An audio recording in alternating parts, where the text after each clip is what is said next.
En este video te muestro en 5 minutos lo fácil que es utilizar el debugger de JavaScript de Chrome para inspeccionar lo que está ocurriendo en tu aplicación web. Un ejemplo de cómo utilizar el debugger de Chrome con una aplicación nuestra. En este caso voy a utilizar Cedilla, que está publicada en mi sitio drk.ar, pero obviamente lo voy a estar haciendo con el código fuente y lo voy a estar haciendo con el sitio que levanto localmente con Cubo. No voy a entrar en los detalles de cómo se hace eso, simplemente lo que vamos a hacer es utilizar Cedilla. Vamos a cargar un programa que resuelve este escenario de una forma sencilla. Obviamente si lo ejecutamos, esto se va a mover, va a venir acá, le va a disparar al zombie y va a continuar. Vamos a utilizar ese disparo para poner un breakpoint y ver qué es lo que encontramos en ese lugar. Voy a ir a la consola, voy a usar control P para elegir el archivo donde yo sé que me conviene poner el breakpoint, es Gameboard. Y en Gameboard tengo, bueno, algunas clases y la parte donde, por ejemplo, podemos ver cuando dispara el jugador sería acá, ¿no? En Player Shoot podemos poner un breakpoint en esta posición y entonces vamos a volver a correr de esta manera y básicamente se va a detener el debugger cuando dispare.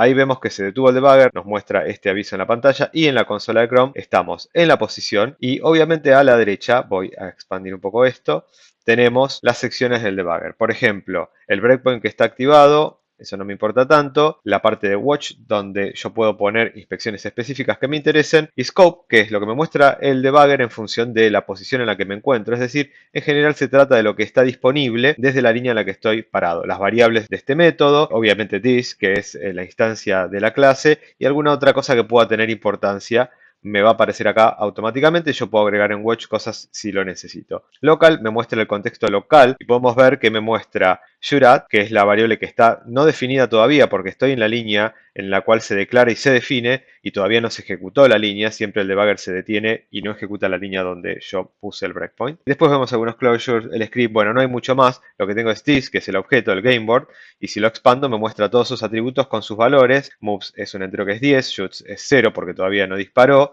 Después tengo algunos atributos que son un poco más complejos, por ejemplo Animation Service es otra clase, entonces por ser otro objeto tiene otros atributos. Acá puedo inspeccionar todo lo que es accesible desde aquí y si fuese importante el estado de algunos de estos otros atributos, lo puedo ver. Esto es lo que no puedo hacer cuando yo simplemente agrego un log para una variable, o hacer esto es muy difícil, tengo que poner muchas líneas de log y se hace complejo y lo tengo que decidir de antemano. Aquí yo puedo elegir hasta dónde ir. Obviamente ahora tengo control sobre qué hace el programa a continuación. Por ejemplo, si presiono este botón, va a hacer un paso sobre la línea en la que se encuentra, es decir, va a pasar a la línea siguiente dentro de esta función. Si yo quisiera que cuando llame a getShootTarget, que es lo que tiene que hacer, ingrese dentro de ese método, lo puedo hacer utilizando el step_into, que va a decirle que si en esta línea se llama una función, entre a esa función y haga el paso a paso dentro de esa otra función. ¿Puedo tratar de hacer eso? Vamos a hacerlo. Entonces, en cuanto lo hago, ahora el scope es el método getShootTarget, que es la función que se está llamando. Y de nuevo, el scope cambió. Ahora dice player, porque el método es de otro objeto, de tipo player, y obviamente sus atributos son distintos. Y acá puedo ver lo que va a hacer. Bueno, básicamente va a llamar advanced de direction y le va a pasar this. Y podría volver a ingresar adentro, pero no lo vamos a hacer en este caso. Vamos a hacer un step over. Entonces simplemente esto pasa por encima y si lo vuelvo a presionar ya vuelve a salir del método, que es lo otro que sigue, ¿no? Después de ejecutar esa línea, lo otro que sigue es salir. Y ahora estoy en la línea 122, que es justo la línea posterior a la cual puse el breakpoint. Y en este lugar, ahora, puedo colapsar this para que sea más simple y veo que should@ quedó definido como un objeto que tiene dos atributos x y, que valen 6 y 7 respectivamente. Y ahora lo va a usar en la línea siguiente.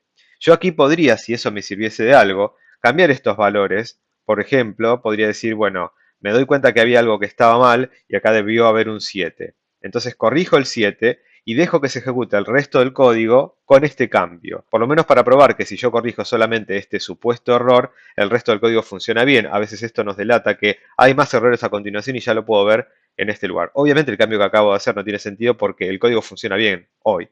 Ahora lo voy a dejar continuar.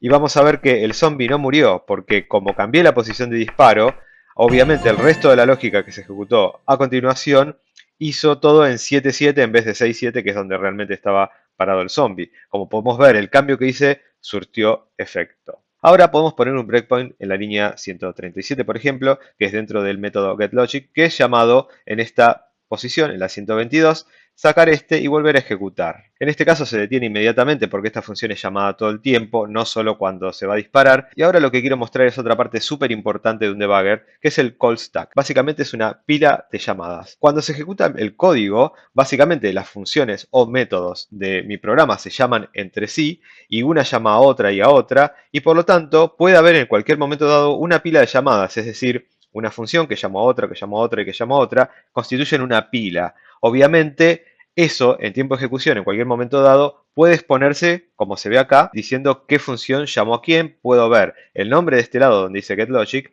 y me dice el fuente y la posición, la línea en donde se encuentra, y me muestra que fue llamada por getLogic in front of player, y además le puedo pedir al debugger que me lleve a ese contexto. Por ejemplo, quiero ver cómo es el contexto de la función que me llamó a mí, entonces hago un clic aquí y me pasa a getLogic in front of player, línea 155, que era la que me estaba llamando, y acá vemos que está la llamada, dice this getLogic y le pasa información. Y por supuesto, acá tengo acceso, por ejemplo, a la variable inFromPosition, que la voy a ver cuando vaya al scope, la tenemos acá, y tengo el valor de esa variable. ¿Por qué esto es importante? Porque puedo ir a ver el contexto actual de la función que me llamó a mí, y si quiero, de la que llamó a esa y la que llamó a esa. Puedo ir hacia atrás en la pila de llamadas para saber qué está pasando en otras capas de mi código. Otra cosa que puedo hacer con un breakpoint, que es muy útil, es poner una condición para que el breakpoint solamente tenga efecto si se cumple la condición que yo quiero. Por ejemplo, en este caso vimos que este método es llamado todo el tiempo, pero me interesa que frene solamente cuando x vale 6 e y vale 7. Entonces pongo una condición al breakpoint, lo convierto en condicional, de hecho ahora me lo muestra de otra manera con el signo de pregunta, y ejecuto el programa. Entonces, ahora se está llamando la función getLogic, está pasando por esta línea, pero solo se detiene en esta ocasión donde ya veo acá arriba que x vale 6 y y vale 7, que es la condición que puse. De esta forma puedo poner un breakpoint en una porción de código que se ejecuta todo el tiempo, pero limitarlo a que solamente frene el debugger cuando haya una condición que es la que a mí me interesa en ese contexto. Como pudimos ver, utilizar el debugger es simple, no solo el de Chrome, la verdad es que todos se parecen bastante. Pero más allá de eso, la potencia que nos da el debugger a la hora de entender qué es lo que está ocurriendo en nuestro código y poder encontrar un problema no se compara con intentar imprimir los valores de las variables manualmente. Por supuesto, en algunas ocasiones específicas sí es más cómodo por X motivo utilizar ese método, pero lo importante es que lo hagamos porque tomamos la decisión y tenemos la opción de elegir entre una cosa y la otra y no porque no sabemos utilizar el debugger.